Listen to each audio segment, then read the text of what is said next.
بسم اللہ الرحمن الرحیم. In the name of Allah, the Beneficent, ويسر لي أمري واحلل عقدة من لساني يفقه قولي رب اشرح لي صدري ويسر لي أمري واحلل عقدة. بسم اللہ الرحمن الرحیم وبہ نستعین. الحمد للہ رب العالمین والصلاة والسلام علی سید المرسلین وعلی آلہ وصحبہ اجمعین ومن تبعہم بإحسان الی یوم الدین. اعوذ باللہ من الشیطان الرجیم. بسم اللہ الرحمن الرحیم. فاصدع بما تؤمر واعرض عن المشرکین. گرامی قدر دیرینہ دوست، ہم سفر فی التعلیم شیخ محمد عالم مدنی حفظہ اللہ، رفیق محترم شیخ مختار مدنی حفظہ اللہ، دیگر علماء کرام، بزرگوں، بھائیوں، اسلامی ماؤں اور بہنوں، اللہ رب العالمین کا بے پناہ شکر ہے کہ گزشتہ 2 دنوں میں یہ دوسرا موقع ہے کہ دمام کے ایک دعویٰ سینٹر میں آپ حضرات سے ملاقات کا موقع مل رہا ہے، اور یہ بھی مزید ہمارے لیے انعام اور خوشبختی کی بات ہے کہ یہ ملاقات دین اور دین کی باتوں کے حوالے سے ہو رہی ہے. دینی رشتہ، جیسا کہ میں نے شاید پچھلی مجلس میں بھی کہا تھا، روئے زمین کا سب سے مضبوط، سب سے پاکیزہ، سب سے بہتر رشتہ ہے.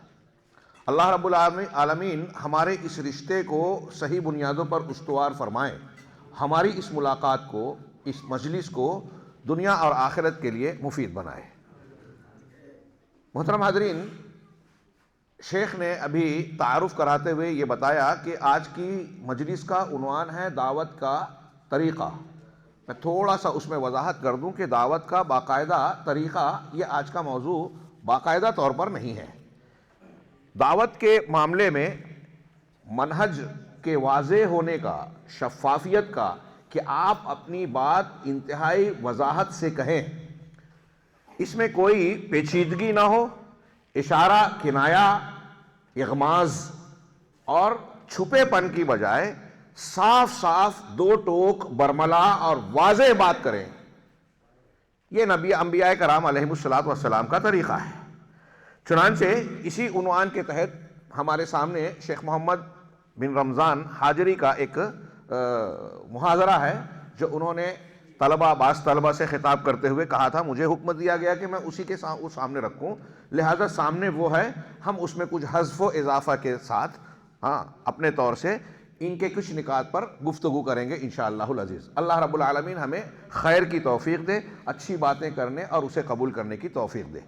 چنانچہ شیخ نے کہا کہ نبی صلی اللہ علیہ وسلم کو اللہ تبارک و تعالیٰ نے پوری دنیا کے لیے، جیسا کہ ہم جانتے ہیں قرآن کا ارشاد ہے، وَمَا أَرْسَلْنَاكَ إِلَّا رَحْمَةً لِلْعَالَمِينَ، اللہ تبارک و تعالیٰ نے ساری کائنات کے لیے رحمت للعالمین بنا کر بھیجا.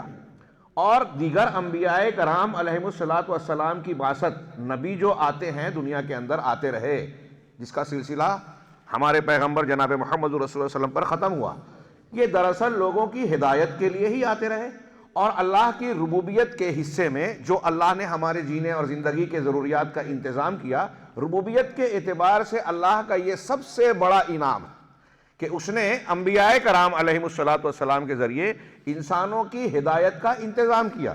اور تمام انبیاء کرام اس اعتبار سے آپ غور کریں تو اپنے اپنے مخاطبین اور مدعوین کے لیے رحمت بنا کر ہی بھیجے گئے.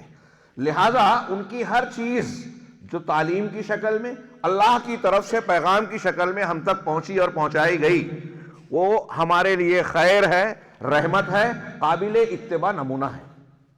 ہم بات کر رہے ہیں آج دعوت کے سلسلے میں، لیکن ہماری مائیں بہنیں بھی سن رہی ہیں، ان کو یہ نہ لگے کہ دعوت کے میدان میں ہمارا کوئی زیادہ حصہ نہیں ہوتا، لہٰذا اس سے ہمارا تعلق نہیں ہے.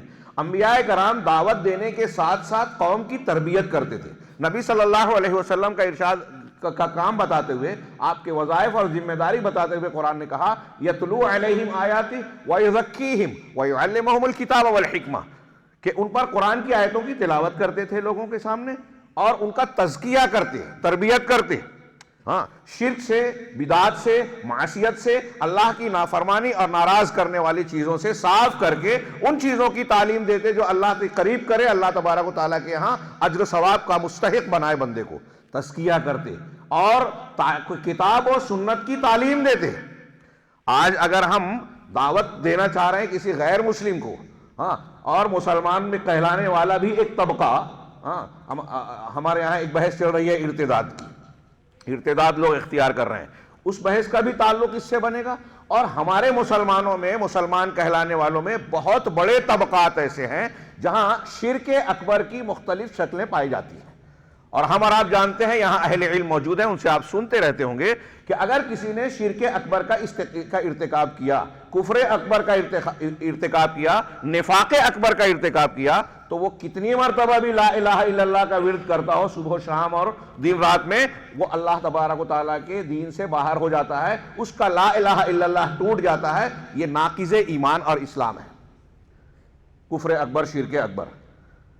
لہٰذا میں عرض کرنا چاہوں گا کہ منہج کی صفائی کا جو عنوان ہمارے سامنے، جس عنوان پر گفتگو کر رہے ہیں، آپ یہ نہ سمجھیں کہ یہ ہم سے تعلق نہیں رکھتا. اس کی ضرورت ہم کو گھروں میں تربیت کے سلسلے میں بھی ہے. تربیت میں بھی ہمارا منہج اور معاملہ بالکل واضح ہونا چاہیے. دین کی تعلیم سیکھنے سکھانے میں باتیں بالکل صاف صاف، عقیدے میں، منہج میں، عبادات میں، سلوک میں، تربیت میں، ہر جگہ دو ٹوک اور واضح بات کرنا چاہیے. انبیاء کرام علیہ السلام کا یہی طریقہ رہا ہے. چنانچہ اللہ تعالیٰ کا ارشاد ہے کہ وَلَقَدْ بَعَثْنَا فِي كُلِّ أُمَّةٍ رَسُولًا، ہم نے ہر امت میں ایک رسول بھیجا. ہر امت اور قوم میں آئی اللہ کی سنت رہی ہے. سب کی تعلیم کیا رہی؟ صاف صاف، ان اعبدوا اللہ واجتنبوا الطاغوت، کہ اللہ کی عبادت کرو اور طاغوت سے بچو. بالکل کلیئر، دو ٹوک، صاف، کوئی اس میں تعویل اور ہیچ پیچ کی بات نہیں ہے. چنانچہ یہ تعلیم انبیاء کا طریقہ تھا. اب نبی کریم صلی اللہ علیہ وسلم کو ملاحظہ فرمائے. ہاں، اللہ کے نبی صلی اللہ علیہ وسلم کو نبوت ملنے کے بعد جیسے ہی یہ آیت نازل ہوئی، فَاصْدَعْ بِمَا تُؤْمَرْ وَأَعْرِضْ عَنِ الْمُشْرِكِينَ، کہ آپ کو جس بات کا حکم دیا گیا، جو شریعت اور پیغام آپ کو دی گئی ہے، اس کو بالکل صاف صاف کھول کھول کر بنایا کرے. اصداء مانے بالکل واضح، صاف اور کھول کر بیان کیجئے. کوئی لاگ لپیٹی نہیں، اشارے کنائے کی بات نہیں، ایسی بات نہیں کہ آج بولی جائے 2 دن بعد کسی کو سمجھ میں آئے اور بعض لوگوں کو سمجھ ہی میں نہ آئے. ہاں، آج لوگ اس کو مصلحت، ذہانت اور حکمت و دانائی سمجھتے ہیں کہ بات اشارے کنایوں میں کی جائے. دعوت کا معاملہ اگر آپ نے اشارے کنائے میں کیا تو یہ مفید نہیں ہوگا. اور سب سے بڑی بات، حکمتوں کی بات بعد میں کیجئے، سب سے بڑی بات یہ کہ انبیاء کا طریقہ نہیں ہے. چنانچہ جب اللہ رب العالمین نے آپ کو یہ حکم دیا فَاصْدَعْ بِمَا تُؤْمَرْ، تو آپ نے، جیسا کہ واقعہ ہم اور آپ جانتے ہیں، ہاں، صفا کی پہاڑی پر ایک چٹان پر چڑھ کر لوگوں کو آواز دی، قریش کے قبیلوں کو بلایا، اپنے بارے میں ان سے تصدیق لی کہ کیا اگر میں ایسی ایسی خبر دوں تو آپ مانو گے؟ پورے مکہ نے آپ کے بارے میں کہا ما جربنا علیک کذبا، ہاں، ہم نے آپ پر کبھی جھوٹ کا تجربہ ہی نہیں کیا. ایک داعی کو پہلے ایسا ہونا چاہیے کہ جن کو بلانے جا رہا ہے ان کے نظر میں آپ کی شخصیت معتبر ہو. یہ جانتے ہو کہ یہ جھوٹا نہیں ہے، یہ جانتے ہو کہ یہ دھوکہ نہیں دے سکتا. چنانچہ آپ نے تصدیق لی. پھر اس کے بعد کہا کہ میں نذیر عریان ہوں، ننگا ڈرانے والا.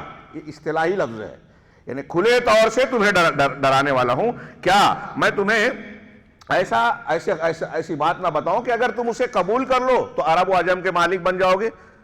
کہا کیوں نہیں، بتائیے. تو آپ نے کہا قولوا لا الہ الا اللہ تفلحوا. لا الہ الا اللہ یہ کلمہ توحید، کائنات کی پیدائش اور ہمارے اور آپ کے امتحان کا بنیادی مطلب. اس کو کہہ لو، مان لو، اختراف کر لو. سارے معبودان کا رد، اللہ کی عبودیت اور اس کی معبودیت کا اعتراف، تم فلاح پا جاؤ گے. ہاں، اللہ کے نبی صلی اللہ علیہ وسلم کی یہ دعوت کتنی صاف ہے، اس میں کوئی ہیچ پیچ ہے، گھماؤ پھراؤ ہے؟ ہاں، آج ہمارے یہاں دعوت دی جا رہی ہے تو لوگ لا الہ الا اللہ کی تشریح ایسی کرتے ہیں کہ لوگوں کی سمجھ میں نہ آئے یا ایسا ہو جائے کہ لوگوں کے عقیدے کے موافق ہو جائے. شیخ بھی خوش رہے، شیطان بھی ناراض، اور رام رحیم ایک ہی ہے، ہر چیز میں اللہ ہے، لا موجود الا اللہ، فلاں دھرم کا ماننے والا، فلاں مذہب کا ماننے والا، اسلام کا ماننے والا، سب ٹھیک ٹھاک ہے۔ کوئی وعد سے، کوئی توراۃ انجیل سے اس طرح سے مضامین پیش کر رہا ہے کہ سننے والے اور مخاطب کو یہ لگے کہ اگر ہم توحید کو مان رہے ہیں اور وعد کو بھی مان رہے ہیں تو کوئی حرج نہیں ہے، توراۃ انجیل کو بھی مان رہے ہیں تو کوئی حرج نہیں ہے۔ نہیں، یہ دعوت کا صحیح منہج ہرگز نہیں ہے، انبیاء کا طریقہ ہے ہی نہیں۔ انبیاء کرام حق کو خاص طور سے عقائد کے سلسلے میں دو ٹوک انداز میں پیش کرتے ہیں اور کہتے ہیں کہ یہی حق ہے، فماذا بعد الحق الا الضلال، اس کے بعد جو ہے سب گمراہی ہے، آپ اس کو جانیں۔ چنانچہ اللہ کے نبی صلی اللہ علیہ وسلم کو جب یہ حکم دیا گیا، آپ نے یہ بیان کیا۔ اب اس کے مقابلے میں کفار اور مشرکین کا رد عمل کیا تھا؟ آپ نے پہلے مرتبہ لوگوں کے سامنے پیش ہو کر کھلے علانیہ طور پہ کہا قولوا لا الہ الا اللہ تفلحوا۔ جواب کیا ملا؟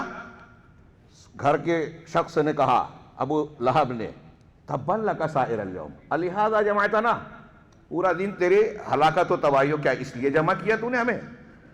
اسی کے جواب میں اسی شخص کے نام کے ساتھ قرآن نازل ہوا، سورہ لہب، تبت یدا ابی لہب وتب ما اغنی عنہ مالہ وما کسب سیصلی نارا ذات لہب۔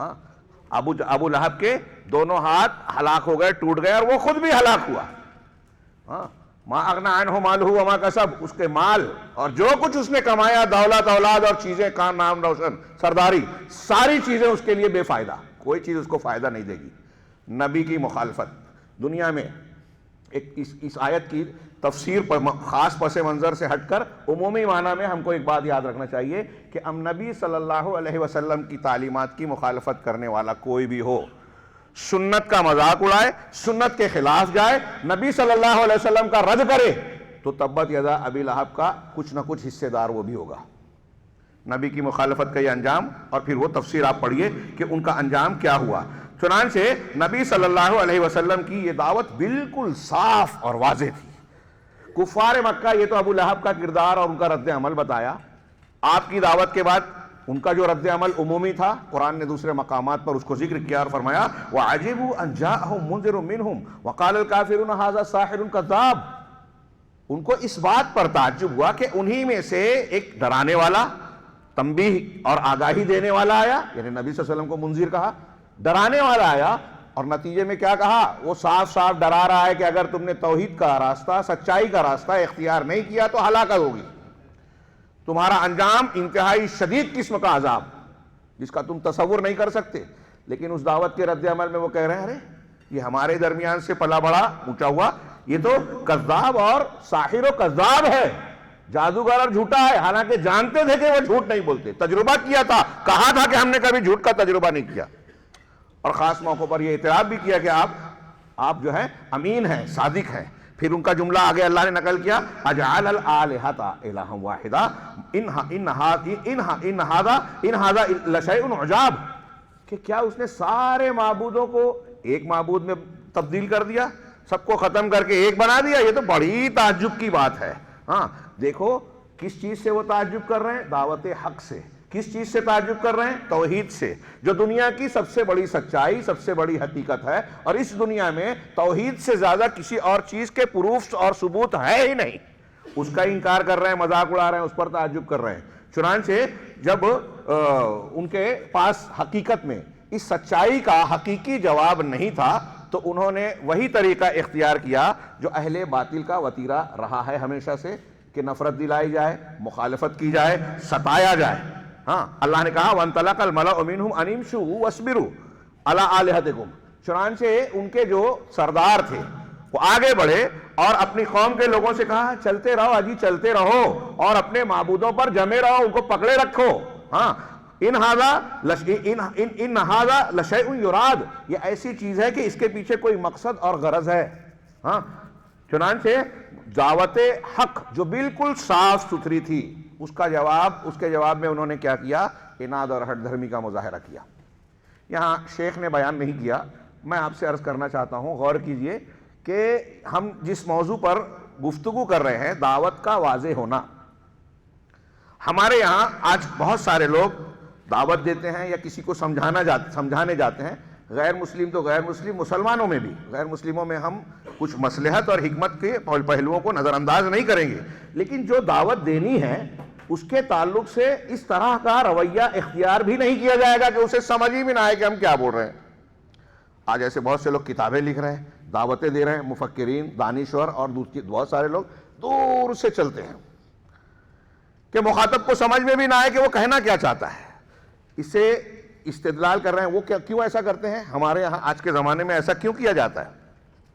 لوگ یہ سمجھتے ہیں کہ اگر براہ راست ہم نے توحید اور اللہ کی وحدانیت کو پیش کیا تو اس کو برا لگ جائے گا، ناراض ہو جائے گا۔ ایسا امکان ہے، آپ دلائل سے اچھے انداز سے پیش کریں، اس کو برا لگے تو برا لگے۔ اگر آپ کا یہ اندیشہ دعوت کو صاف طور سے پیش کرنے میں رکاوٹ ہے تو بتائیے، غور کیجئے کہ کیا نبی صلی اللہ علیہ وسلم کے پاس یہ مصلحت نہیں تھی؟ ہمارا اور آپ کا اخلاق نبی صلی اللہ علیہ وسلم سے زیادہ بہتر ہو جائے گا؟ آپ کو نہیں سمجھا، ہمیں وہ بات سمجھ میں آ گئی، وہ نکات سمجھ میں آ گئے۔ میں اشارہ جو کر رہا ہوں غور کیجئے کہ شیخ نے یہ بات بیان نہیں کی، کہنا یہ چاہ رہا ہے کہ کفار و مشرکین کی دشمنی نبی صلی اللہ علیہ وسلم سے کیوں تھی؟ کیوں آپ کے جواب میں آپ کو آپ کے خلاف تکلیف دینا؟ اور مکی زندگی میں دیکھیے کہ کس قدر مخالفتیں کی، آپ پر ایمان لانے والوں کو کس قدر ظلم و ستم کا شکار بنایا۔ کیوں بنایا؟ اس لیے کہ آپ کی دعوت دو ٹوک تھی، اس میں کوئی ہیش پیش نہیں تھا۔ چنانچہ قریش نے جو یہود کے ساتھ میں یہودی انہوں نے بھی یہی روش اختیار کی، اور یہ جانتے ہوئے کہ یہ قریشی جو ہیں یہ بت پرست ہیں، آسمانی مذاہب کی اور سچائی کی کھلی کھلی مخالفت کرنے والے ہیں، پھر بھی مسلمانوں اور محمد رسول اللہ صلی اللہ علیہ وسلم کے مقابلے میں قرآن نے نقل کیا کہ یہود نے ان کی تعریف کی۔ تو یہ قریشی کیا جواب دیتے ہیں کہ ما سمعنا بہذا فی الملۃ الآخرہ ان ھذا الا اختلاق۔ یہ جو محمد صلی اللہ علیہ وسلم دعوت پیش کر رہے ہیں، میرے بھائیوں، میں یہ جو کر رہے ہیں، میرا خیال ہے اگر لوگوں کی توجہ آپ کی طرف ہو جائے تو اسے نہ کیا جائے۔ ہاں، لوگ ادھر دیکھیے، خطاب کے لیے آپ آئے ہیں، اس کے لیے نہیں آئے۔ تو اللہ کے نبی صلی اللہ علیہ وسلم، اللہ تبارک و تعالیٰ ارشاد فرما رہا ہے کہ وہ قریش نے کیا کہا کہ یہ بات جو پیش کر رہے ہیں توحید کی، ہم نے اس کو پچھلی ملتوں میں نہیں سنا۔ حالانکہ تمام انبیاء کی دعوت توحید تھی، لیکن وہ یہ کہہ رہے ہیں کہ بھائی ہمارے باپ دادا شرک کرتے تھے، یہ نصارہ جو ہے تثلیث کے قائل ہیں، دوسری قوموں میں بھی شرک پایا جا رہا ہے، اور یہ آدمی ایسا ہے کہ بس کہہ رہا ہے کہ ایک ہی معبود کی عبادت کرو۔ یہ ہم نے پچھلی ملتوں، مطلب اس دو ٹوک دعوت کے مقابلے میں ان کا جواب کیا ہے؟ باپ دادا کا یا پچھلی ملت کا طریقہ یہ تھا۔ آج بھی آپ جب حق پیش کرتے ہیں تو بہت سارے لوگ ہمارے یہاں یہ کہتے ہیں ہمارے باپ دادا یہ کر رہے ہیں، ہمارے پرکھوں کو کیا عقل نہیں تھی، میرے دادا اتنا سمجھدار تھے۔ میں اکثر یہ بات کہا کرتا ہوں کہ آپ اپنے دادا کو دلیل بناتے ہیں اور آپ سے پوچھا جائے کہ آپ کو کیا پتہ، کہا میں تو عالم نہیں ہوں، مجھے تو دلائل کا علم نہیں ہے، میں جاہل ہوں، لیکن فلاں اور فلاں کا کو اس کا علم ہے، میرے دادا بہت جانکار تھے۔ آپ یہ کہہ رہے ہیں لیکن آپ کا پوتا یہ کہے گا کہ میرے دادا بہت سمجھدار تھے۔ یہی ہوتا ہے، باپ دادا اور فلاں دلیل نہیں ہے۔ یہ کتنی واضح چیز ہے، اور ہم نے دیکھا قرآن نقل کرتا ہے کہ اکثر انبیاء کرام علیہم السلام کی دو ٹوک دعوت کے سامنے منکرین اور مخالفین کا رویہ یہی رہا ہے۔ ان کے نبی کی واضح دلیل کے مقابلے میں ان کی سب سے بڑی دلیل یہ رہی کہ باپ دادا کا طریقہ۔ ابو جہل اور ابن ابی امیہ جب اللہ کے رسول صلی اللہ علیہ وسلم ابو طالب کے آخری وقت میں آ کر کہا کہ قل لا الہ الا اللہ یا عمی قل لا الہ الا اللہ کلمۃ احاج لک بہا عند اللہ، کہ چچا جان لا الہ الا اللہ کا کلمہ پڑھ لیجئے، ایک ایسا کلمہ جس کے ذریعے میں اللہ کے پاس آپ کے لیے حجت پیش کروں گا، سفارش کروں گا۔ تو ان دونوں نے سرداروں نے کیا کہا؟ اترغبوا عن ملت عبد المطلب، کیا آپ عبد المطلب یعنی اپنے باپ کے دین سے پھر جاؤ گے؟ نبی دعوت دے رہے ہیں دلائل والی، یہ اس کا جواب دے رہے ہیں باپ دادا کا کے حوالے سے۔ مطلب یہ کہ حق کی دعوت کا انکار باپ دادا اور ملت آخرہ پچھلی ملتوں کے حوالے سے رد کیا جا رہا ہے، جواب دیا جا رہا ہے۔ آج ہمارے یہاں یہ روش پائی جاتی ہے، اور میں یہ عرض کرنا چاہتا ہوں کہ اگر نبی صلی اللہ علیہ وسلم وہ طریقہ اختیار کرتے جو آج کے بہت سارے دانشور اختیار کرتے ہیں، توحید کو لپیٹ کر بیان کرنا، یا کیا ضرورت ہے توحید کو پیش کرنے کی؟ ابھی دنیا کہاں سے کہاں جا رہی ہے، عصری حالات میں کیا کیا تقاضے ہیں، اور آپ وہی توحید توحید توحید کی رٹ لگائے ہوئے ہیں۔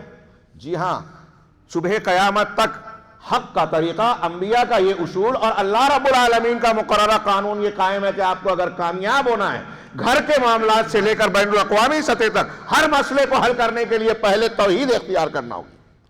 یہ کوئی ہوائی بات نہیں ہے، یہ سائنٹیفک انداز میں یا یوں کہہ کے آئیڈیالوجی اور عقلی اعتبار سے بھی اس کو آپ سمجھ سکتے ہیں، جان سکتے ہیں، علماء سے سمجھ سکتے ہیں۔ قرآن و حدیث کی دلیلوں نے بیان کیا کہ کیسے توحید آپ کی پوری زندگی کو سنوارتی ہے، کیسے آپ کو اللہ کی مدد کا مستحق بناتی ہے، کیسے آپ کو فتنوں سے، دشمنوں کی چالوں اور سازشوں سے بچاتی ہے۔ توحید تمام خیر دنیا ہو یا آخرت اس کی جڑ ہے، اور یہ دو ٹوک انداز میں دعوت میں پیش کیا جائے، اس کو آپ ترجیح دیں۔ آج اس سماج اور معاشرے میں، اس ملک میں آپ دیکھیے کہ کتنی برکتیں نظر آ رہی ہیں۔ یہاں ماشاءاللہ عقیدے پر جو زور ہے اور توحید اور سنت کو جو تقدم اور افضلیت راجحیت حاصل ہے وہ آپ کو دوسری جگہ نظر نہیں آئے گی۔ تو اس دوسرے معاشرے میں جہاں کے ہم لوگ تعلق رکھتے ہیں بر صغیر وغیرہ میں، اور یہاں کے سماج میں آپ دیکھ لیجئے کتنا فرق ہے، نتائج کا فرق۔ چنانچہ شیخ نے بیان کیا کہ نبی صلی اللہ علیہ وسلم کا یہ انداز اور یہ طریقہ آپ کی پوری حیات طیبہ میں ملتا ہے۔ دو ٹوک انداز میں حق کو، توحید کو پیش کر رہے ہیں۔ شیخ نے صرف اشارہ کیا ایک جملے میں تھوڑی سی وضاحت کے ساتھ کہوں کہ آپ کی مجلسوں میں ایسے بیسیوں واقعات ملیں گے کہ ایک آدمی آپ کے پاس جا رہا ہے گفتگو کرنے، بحث کرنے، یا آپ کو رد کرنے یا کسی اور مقصد سے، ہاں، لیکن ایک مجلس، ایک ملاقات اگر ہو رہی ہے، واپس لوٹا تو اس کی طبیعت اور مزاج بدل گیا۔ ہاں، کفار مکہ نے عتبہ بن ربیعہ کو بھیجا تھا، حامیم سجدہ جو سورہ ہے اس کے شروع کے جو شارح نزول بیان کیے جاتے ہیں آیتوں کے، اس میں آپ ملاحظہ فرمائیں، پورا واقعہ ملے گا۔ سمجھانے گئے، اللہ کے رسول صلی اللہ علیہ وسلم نے ان کی پوری بات سنی، موقع نہیں ہے، میرا وقت چلا جائے گا، ان کی بات سنی، انہوں نے بڑی پیشکش کی، سمجھانے بجھانے کی کوشش کی، اور آگے آ رہا ہے اس کا ذکر، تین پیشکش کی تھی۔ ہاں، مال چاہیے تو مال دے دیں، آپ کے لیے مال کا انتظام کر دیتے ہیں۔ اگر آپ چاہتے ہیں کہ ملک ملے، پہلی کوشش یہ تھی کہ ملک مل جائے، سلطنت مل جائے، آپ چاہیں تو ہم آپ کو اپنا سردار بادشاہ بنا لیں، کوئی فیصلہ آپ کے حکم اور اجازت کے بغیر نہیں کریں گے۔ دوسرا مال، پہلا ملک کہا، ہاں، اور تیسرا کہا کہ اور اگر آپ کو کوئی خاتون سے شادی کرنی ہے تو عرب کی بہترین خوبصورت جس سے آپ کہیں شادی کر دیں اس خاتون سے، اور ایک نہیں کئی شادیاں کر دیں گے، لیکن آپ جو ہے ہمارے معبودوں کا، ہمارے دین کا رد کر رہے ہیں، چھوڑ دیجیے۔ شیخ رمضان حاضری نے اس واقعے کی طرف بھی اشارہ کر کے بڑی پیاری بات کہی کہ آج دنیا میں آپ دیکھیے کہ دعوت کے میدان میں،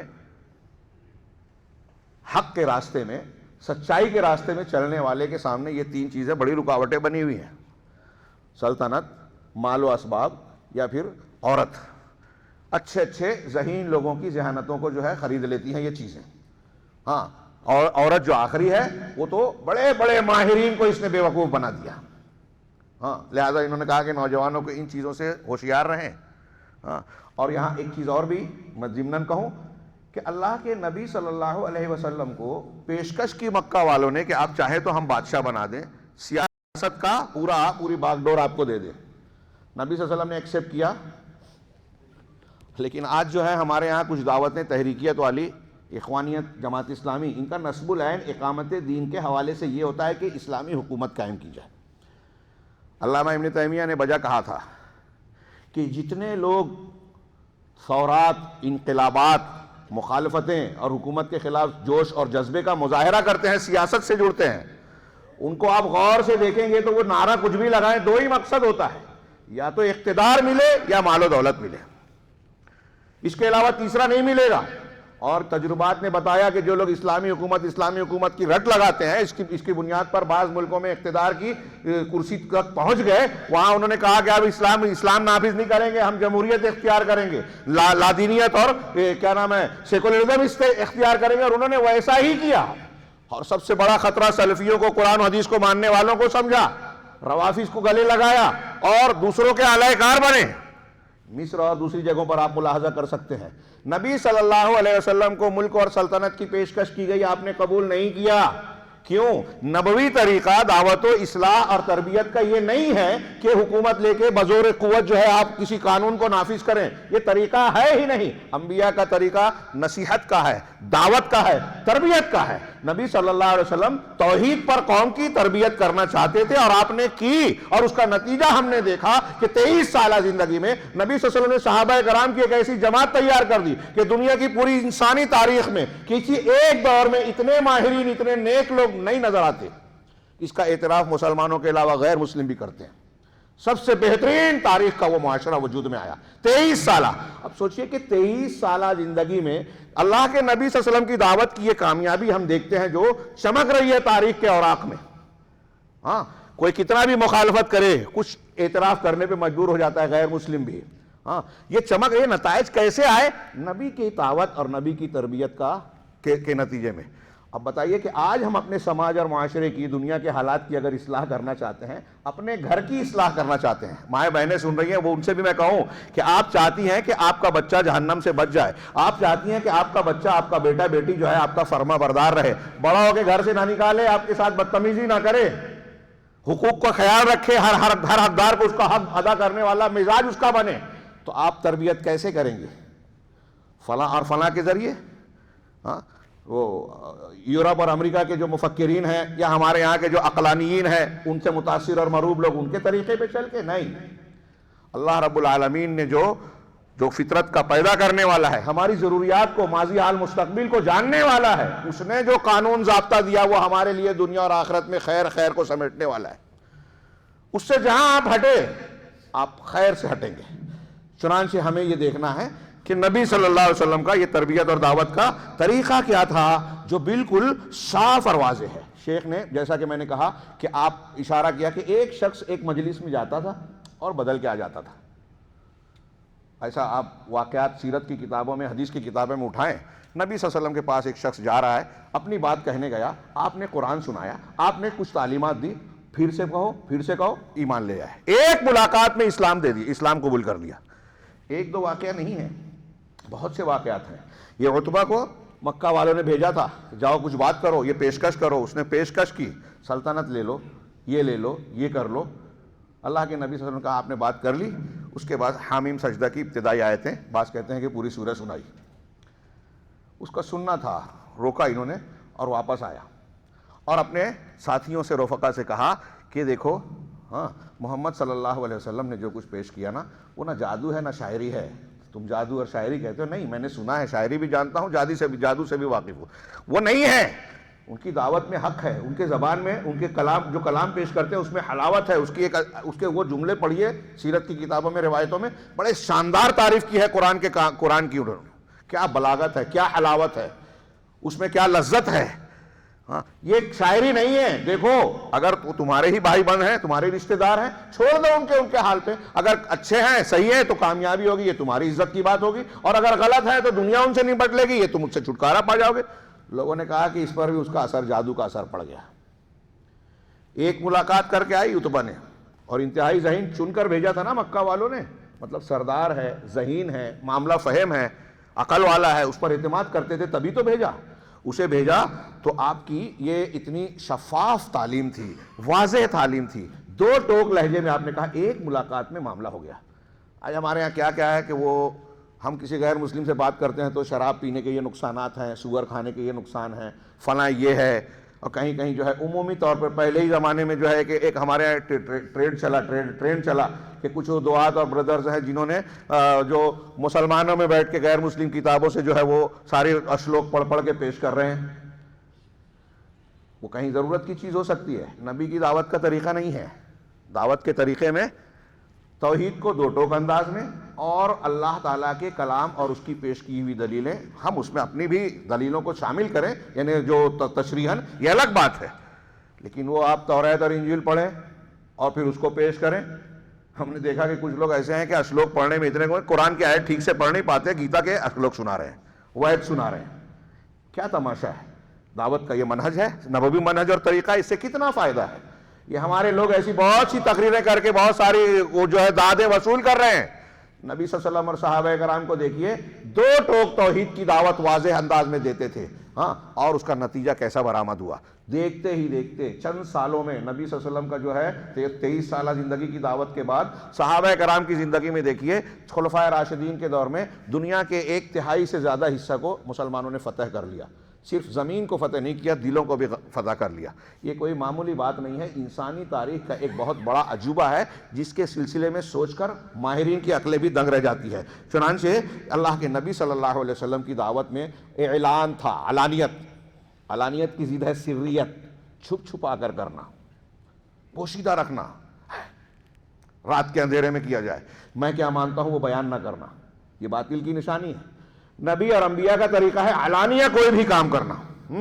سلفی دعوت، سنی دعوت اسی دعوت کی پیروی کرتی ہے، اور رافضیت، مجوسیت، یہودیت والا طریقہ ہے جو خود چھپ کر اندھیرے میں کام کرنا چاہتے ہیں، لوگوں کو بھڑکاتے ہیں، لوگوں کو ورغلاتے ہیں، ان کو جوش جذبہ دلاتے ہیں۔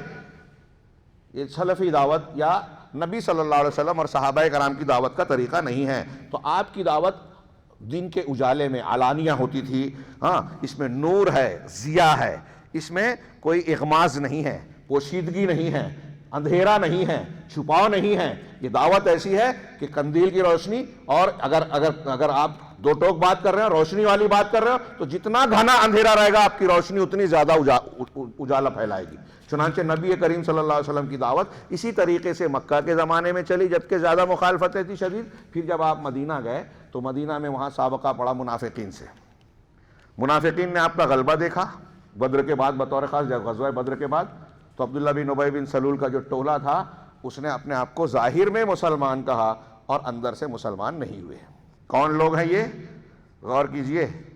اذا جاءک المنافقون قالوا نشهد انک لرسول اللہ واللہ یشہد انک لرسول واللہ یشہد ان المنافقین لکاذبون، واللہ یعلم انک لرسول، کہ جب آپ کے پاس منافقین آتے کہتے ہیں آپ اللہ کے رسول ہیں، یقیناً اللہ کہہ رہا ہے کہ اللہ کو پتہ ہے، معلوم ہے کہ آپ اللہ کے رسول ہیں، لیکن اللہ یہ گواہی دے رہا ہے کہ یہ منافق جھوٹے ہیں۔ کہہ تو رہے ہیں سچی بات لیکن ہے جھوٹے۔ کیوں؟ اس لیے کہ زبان سے جو بول رہے ہیں وہ دل میں نہیں ہے۔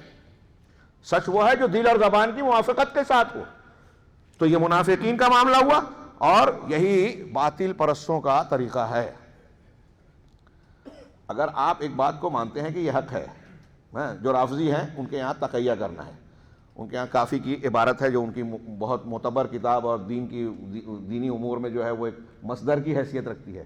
آپ اور ہم پوچھیں گے تو ہو سکتا ہے مصلحتاً وہ اس کا انکار کر دیں، لیکن ان کے یہاں معتبر ہے۔ اس میں عبارت کا مفہوم ہے کہ دین کے 10 حصوں میں سے 9 حصہ تقیہ ہے۔ تقیہ کیا؟ ظاہر میں کچھ اور باطن میں کچھ۔ یہ ایک مخصوص مقامات اور حالات کے تحت شریعت میں ایک اجازت ہے کہ جان بچانے کے لیے آپ کلمہ کفر کہہ سکتے ہو دل میں ایمان رکھتے ہوئے، لیکن جیسے ہی حالات ٹھیک ہو یہ معاملہ بدل جائے گا۔ یہ مستقل چیز نہیں ہے۔ انہوں نے مستقل دین کا حصہ بنا دیا تقیہ کو، زندگی گزار دی، وصیت میں پتہ چلا کہ میں مر گیا اور میں سنی بن کر رہتا تھا لیکن میں رافضی تھا، میرا کریا کرم تجدید و تکفین رافضی طریقے پہ کی جائے۔ علامہ احسان علی ظہیر اور دوسری کتابوں میں اس طرح کے واقعات لکھے ہیں انہوں نے۔ تو یہ ان کا جو طریقہ تھا، آج کا جو طریقہ ہے، یا جو لوگ چھپ چھپا کر دعوت کا کام کرتے ہیں، ہاں، اب جیسے مملکہ میں آپ حالات جانتے ہیں، یہاں الحمدللہ مسلم اور اسلامی حکومت ہے، اس کو غلبہ ہے۔ اب اگر کوئی شخص اس کے خلاف کر رہا ہے تو ہم نے دیکھا، یہاں سنا، خبریں آتی ہیں کہ رات کے اندھیرے میں پرچیاں چل رہی ہیں، ایک آدمی اپنے موقف کو چھپائے ہوئے ہے، اپنے آپ کو اوپر سے سلفی کہہ رہا ہے۔ ہاں، شیخ نے آگے کچھ سوالات کیے کہ بتائیے، کچھ لوگ آج آتے ہیں کہتے ہیں کہ میں عقیدے میں تو سلفی ہوں لیکن طریقے میں میرے نزدیک جو ہے وہ میں صوفی اور فلاں اور فلاں اور فلاں ہوں، عقیدے میں سلفی ہوں لیکن میرا رجحان جو ہے وہ عصری ہے، موجودہ دور اور حالات کے تقاضوں کے مطابق ہے، میں عقیدے میں تو سلفی ہوں لیکن فلاں اور فلاں میں یہ ہوں۔ شیخ کہہ رہے ہیں ایسا کیوں کہہ رہے ہیں؟ کیوں نہیں صاف صاف کہتے کہ ہمارا سلفیت اور قرآن و حدیث کا، صحابہ کرام کا جو منہج ہے وہ ہر جگہ ہم اس کو اختیار کریں؟ کیوں نہیں کہتے؟ اس لیے کہ ایسا کہنے میں ان کے چھپے ہوئے خفیہ اور غلط قسم کے مقاصد کو تکمیل کا راستہ بند ہو جاتا ہے، حاصل ہونے کا راستہ بند ہو جاتا ہے۔ تو جو شخص خفیہ مقاصد رکھتا ہے اس کے یہاں یہ استتار، خفا، چھپ کر کرنا، پردے میں کرنے والا مزاج ہوتا ہے، غلط کی تاریکی ڈھونڈتا ہے۔ علامہ ابن تیمیہ نے من شر النفاثات فی من شر غاسق اذا وقب کی تفسیر میں لکھا کہ رات کی تاریکی جب چھا جائے، اس کی کئی تفاسیر کی گئی، اس کے ضمن میں بیان کیا کہ شیطان کو رات کا اندھیرا پسند ہے، اس لیے کہ اندھیرا شر کے لیے بڑا مفید ہے۔ چھپ چھپا کے وہ لوگ کام کرتے ہیں جن کو شرارت کرنی ہے، جو اصلاح کرنا چاہتے ہیں، تعمیر کرنا چاہتے ہیں، اللہ کے دین کی دعوت دینا چاہتے ہیں، وہاں چھپانے کی ضرورت نہیں ہے، سریت اور باطنیت وہاں اس کی ضرورت ہے ہی نہیں۔ لہٰذا نبی کریم صلی اللہ علیہ وسلم کے مقابلے میں دیکھیے کہ یہ منافقین کی روش تھی، انبیاء اور صحابہ کی یہ طریقہ نہیں تھا۔ منافقین نے جو ہے چھپ چھپا کر ظاہر کچھ کیا اور باطن، یہ باطل کا طریقہ ہے۔ ہاں، اور جو اہل حق ہوتے ہیں وہ اصحاب العلانیہ، کھلے طور سے سچائی کا اعلان کرنے والے ہوتے ہیں۔ چنانچہ دعوت حق جو ہے اس چیز سے، باطل دعوتوں سے ایک امتیازی شان رکھتی ہے کہ وہ واضح ہوتی ہے، ہاں ہر اعتبار سے واضح ہوتی ہے۔ اور نبی کریم صلی اللہ علیہ وسلم کی دعوت کو ہم دیکھتے ہیں کہ عقیدے میں اور ہدف کے بیان میں بالکل صاف ہے۔ قل ما اسألکم علیہ من اجر وما انا من المتکلفین، آپ کہہ دیجئے کہ میں جو ہے تم سے اپنی دعوت پر کوئی معاوضہ اور اجرت نہیں مانگتا، اور نہ میں تکلف کرنے والوں میں سے ہوں، کوئی بناوٹ نہیں ہے میرے پاس، اپنی طرف سے کوئی بات نہیں کر رہا ہوں، صاف صاف جو حق ہے اسے دو ٹوک انداز میں پیش کر رہا ہوں، اور اللہ بھی حق بات کہنے سے شرماتا نہیں ہے۔ ان ہوا الا ذکر للعالمین، یہ تمام جہانوں کے لیے تذکرہ اور نصیحت کی چیز ہے۔ وَلَتَعْلَمُنَّ نَبَأَهُ بَعْدَ حِینٍ، اور اس کی حقیقت کو کچھ مدت کے بعد تم جان بھی لوگے۔ یہ اللہ کے نبی صلی اللہ علیہ وسلم کو قرآن کی طرف سے دی گئی تعلیمات کی روشنی میں بالکل صاف صاف تعلیم دینے کا حکم دیا گیا، اور آپ کی دعوت بالکل واضح تھی، اور تمام انبیاء کرام علیہم السلام کی ایسے ہی دعوت دی کہ صرف اللہ کی عبادت کرو، اس کے علاوہ کوئی نہیں چلے گا، کوئی فرشتے کی عبادت نہیں چلے گی، نبی کی نہیں چلے گی، پیر کی نہیں، ولی کی نہیں، کسی کو برا لگے کوئی ناراض ہو چلے گا، لیکن عبادت صرف اللہ کی، یہی حق ہے، اور نجات پانا چاہتے ہو تو اسی کو اختیار کرو۔ اس کے بالمقابل شیخ نے کہا کہ آپ دیکھیں کہ جو اہل باطل ہیں، غلط دعوت پیش کرنے والے ہیں، ان کا طریقہ کیا ہے؟ وہ سودے بازیاں کرتے ہیں۔ آج کی زبان میں شیخ نے کہا کہ آج کی زبان میں ہم یہ کہہ رہے ہیں کہ جیسے انہوں نے نبی صلی اللہ علیہ وسلم پر یہ پیشکشیں کی، اس کا ذکر کر کے آج کی زبان میں وہ کہتے ہیں کہ ایک دوسرے سے تعاون اور ایک دوسرے کے لیے عذر تلاش کرنے والا معاملہ کرو۔ اور ایک جملہ کہا کہ ہم میں سے بعض کو معذور سمجھے، کچھ چیزوں میں اگر ہم اختلاف کر رہے ہیں تو اختلاف کو چھوڑ دو، جن چیزوں میں اتفاق ہے اس کو اختیار کر لو۔ مشترکہ منشور، جیسے سیاسی پارٹیوں کو اگر حکومت بنانی ہے تو ان کا منشور مقصد الگ ہے، ان کا الگ ہے، تو کہا کم سے کم وہ چیز جس پر ہم باہمی اتفاق کر سکتے ہیں ایسا ایک منشور بنایا جائے اور اس پر اتفاق کر کے حکومت قائم کر لی جائے۔ جیسے سیاسی حکومتیں یا اس طرح کے باطل پرست دنیاوی مقاصد کے لیے کرتے ہیں، دین میں بھی کچھ لوگوں نے یہ بیان کیا۔ شیخ حسن البنا کا یہ معاملہ ہے، ہمارے ہاں جماعت اسلامی کا معاملہ ہے، ہاں تبلیغی جماعت کے لوگ کہتے ہیں کہ مسائل مت دیکھو، فضائل دیکھو، اختلافات ہے کوئی بات نہیں، شرک کرو کہ توحید پہ رہو چلے گا۔ ہاں نام لینا ایک مجبوری ہے، یہ اس لیے لیتا ہوں ان کی طنز کرنے کے لیے نہیں، کہ جو لوگ اس قسم کی دعوتوں سے متاثر ہیں، اپنا وقت، اپنا پیسہ، اپنی زندگی کی قیمتی لمحات کو ادھر لگا رہے ہیں جو باطل منہج ہے، وہ غور کریں۔ چاہے تھوڑی دیر کے لیے ہماری بات کو سن کے تھوڑی دیر کے لیے ناراضگی اور غصہ ہی کیوں نہ آئے انہیں، لیکن تھوڑی دیر کے لیے غور تو کریں کہ آپ اپنی زندگی کا جو اللہ نے ایک موقع دیا ہے، آنکھ بند کر کے اگر کسی کی عقیدت میں غلط منہج پر لگا رہے ہیں تو آپ کے مرنے کے بعد، آنکھ بند ہونے کے بعد اللہ رب العالمین کے یہاں آپ کو کے لیے کیا بنے گا؟ بہت اہم سوال ہے۔ لہٰذا اس تناظر میں غور کریں کہ ہمارے یہاں جو دعوتیں اور مناہج پائے جا رہے ہیں وہاں یہ مزاج ہے باہمی سودے بازی کا، سیاسی انداز کی، کہ دین کے معاملے میں بھی ارے اس کو برا نہ کہو، اس کو غلط نہ کہو، بدعت کو بدعت نہ کہو، شرک کو شرک نہ کہو، سب ایک ہو جاؤ۔ ایسے دعوت نہیں ہوتی، اور یہ آج میں یہ عرض کر رہا ہوں، شیخ نے کہا سلفی دعوت کا ایک امتیاز ہے۔ نبی صلی اللہ علیہ وسلم کے دعوت کا یہ جو طریقہ ہے کہ حق کو صاف انداز میں بیان کیا جائے، اس میں کوئی سودے بازی نہ کی جائے۔ لہٰذا شیخ نے مزید کہا کہ آپ ان تین چیزوں سے ہوشیار رہیں جو کفار مکہ نے نبی صلی اللہ علیہ وسلم کے سامنے پیش کی تھی۔ سلطنت لے لو، اقتدار لے لو، پیسہ لے لو، یا یہ کر لو۔ آج بہت سارے لوگ سودے بازیاں کرتے ہیں، حیرت ہوتی ہے۔ پوری اسلامی تاریخ میں اور آج بھی مسلمانوں کو سب سے زیادہ جس چیز نے نقصان پہنچایا، آپس کا اختلاف، اور اس میں ایک بہت بڑا عنصر یہ شامل رہا کہ درمیان کے کچھ لوگ دوسروں سے سودے بازی کرتے ہیں۔ وہ صرف خبریں دینے کے لیے نہیں، مسلمانوں کو آپس میں لڑانے کے لیے، غلط مناہج کا راستہ بتانے کے لیے، مسلمانوں کے لوپ ہولز یا ایسے راستے بتانے کے لیے جہاں سے مسلمانوں میں دراڑ پیدا کی جائے۔ میں ہوائی بات نہیں کر رہا ہوں، اب تو رپورٹیں آ چکی ہیں، آ رہی ہیں کہ فلاں شخص گئے امریکہ کے پارلیمنٹ میں، جو ہے وہاں کے سینیٹرز کو خطاب کر رہے ہیں مولوی صاحب۔ ہاں وہاں بھی طریقہ یہ ہے، سلفیوں کا یہ منہج ہے، ہمارے درمیان وہی شدت والے ہیں، ہم تو آپ کے ساتھ ہیں۔ ہاں چرچ آف انگلینڈ سے پیسے آ رہے ہیں، یہ باتیں سامنے آ گئی، بعض تحریکوں کو، بعض جماعتوں کو، صوفیہ کے مراکز کو، ان کی سرپرستی میں جو ہے ان کی کانفرنسیں ہو رہی ہے۔ اب یہ چیزیں بہت کچھ سامنے آ چکی ہے، پھر بھی لوگ آنکھیں بند کر کے دھوکہ کھائیں تو بڑی حیرت کی بات ہے۔ ہاں دیکھیے کہ دشمن کی نظر میں کون سا اسلام صحیح ہے کھٹکتا ہے. ایک پہچان ہے اور اس موضوع سے ڈائریکٹ تعلق ہے کہ باطل جن کو اسلام سے خطرہ ہے وہ مسلمانوں میں کسے نشانہ بنا رہے ہیں. اس کا مطلب یہ کہ وہ باطل والے یہ جانتے ہیں کہ اہل حق یہ ہیں، اور جس مسلمان سے دوستی اور سودے بازی کر رہے ہیں ان سے ان کو خطرہ نہیں ہے. اور یہ باتیں بھی آ چکی ہے سامنے. میں آگے بڑھتا ہوں کہ استدلال میں بھی مسلمانوں کے ہاں منہج میں جو ہے وضاحت، دعوت میں وضاحت اور استدلال میں بھی وضاحت. نبی کریم صلی اللہ علیہ وسلم کا فرمان نقل کیا. اس سے پہلے شاید میں ایک بات بھول جاؤں.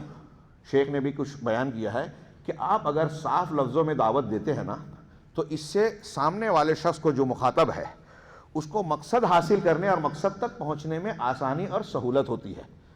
نتائج جلدی برآمد ہوتے ہیں، اس میں تاخیر دیر نہیں ہوتی. یہ مفید مقصد ہوتا ہے اور آپ کی حجت پوری کرنے کے لیے زیادہ بہتر ہوتا ہے. اس کے بالمقابل آپ دیکھیے کہ اشارے کنائے کی زبان جب بولی جائے تو بہت مرتبہ ایسا ہوتا ہے کہ سامنے والا یا مخاطب سمجھتا ہی نہیں. کہتے ہیں کہ دیکھیے ہم نے ایسے انداز میں دعوت دی، کچھ لوگ ایسا سمجھتے ہیں کہ ایسے انداز میں میں نے تقریر کی، ایسے انداز میں انہوں نے کتاب لکھی کہ کسی کو برا ہی نہیں لگا. بھائی آپ تو نبی کریم صلی اللہ علیہ وسلم سے زیادہ قابل ہو گئے، نعوذ باللہ من ذالک. اللہ کے نبی صلی اللہ علیہ وسلم نے دعوت دی تو پورے مکہ کو برا لگا، آپ دیتے ہیں تو کسی کو بھی برا نہیں لگتا. ہاں کیا مطلب ہے؟ ہاں آپ سے باطل کو اگر خطرہ نہیں ہے، کسی کے دماغ پر یہ ضرب نہیں لگتی کہ میں جو شرک کر رہا ہوں وہ شرک ہے، غلط ہے، تو آپ کی دعوت نہیں ہے، بے فائدہ ہے، وقت ضائع کر رہے ہیں. آپ قابلیت کا مظاہرہ ضرور کر رہے ہیں. ہو سکتا ہے آپ کے لائک کرنے والے، تقریر سننے والے ہزاروں میں لاکھوں میں چلے جائیں، لیکن اگر آپ کی دعوت نبی کے طریقے پہ نہیں ہے تو وہ نتیجہ برآمد نہیں ہوگا. ہاں چنانچہ استدلال میں بھی نبی کریم صلی اللہ علیہ وسلم کے یہاں بالکل وضاحت ہوتی ہے. آپ نے ایک حدیث میں فرمایا ترکتکم علی مثل البیضاء لیلھا کنہارھا لا یزیغ عنھا الا ذالک، کہ میں تم کو البیضاء پر چھوڑ رہا ہوں. مثال دی کتنی شاندار، روشن راستہ، بیضاء بالکل شفاف صاف. اور آپ نے پھر اس کی مزید وضاحت کی. کتنی واضح مثال ہے، یہ کتنی واضح شریعت ہے. جو شریعت تم کو دی جا رہی ہے وہ کتنی صاف ستھری اور واضح ہے، اس میں کوئی اغماض، کوئی پیچیدگی، نہ سمجھ میں آنے والی بات نہیں ہے. ہمارے ہاں کچھ بھائی کہتے ہیں ارے سمجھ میں نہیں آتا حق کو کیسے تلاش کریں، بڑی دقت کی بات ہے. مولوی صاحب فلاں مولانا کی سنو تو لگتا ہے یہ حق پر ہیں، ان کی سنو تو لگتا ہے وہ صحیح ہیں، شیعہ کی سنو، صوفی کی سنو، فلاں کی، سب صحیح لگ رہے ہیں. یہ دھوکہ ہے آپ کا. آپ فرار اختیار کر رہے ہیں، دھوکہ کھا رہے ہیں اور دھوکہ دے رہے ہیں اپنے آپ کو. قرآن حدیث صاف کہہ رہے کہ قرآن حدیث بالکل واضح ہے، قیامت تک کے لیے لوگوں کی عقل و شعور کے مطابق ہے.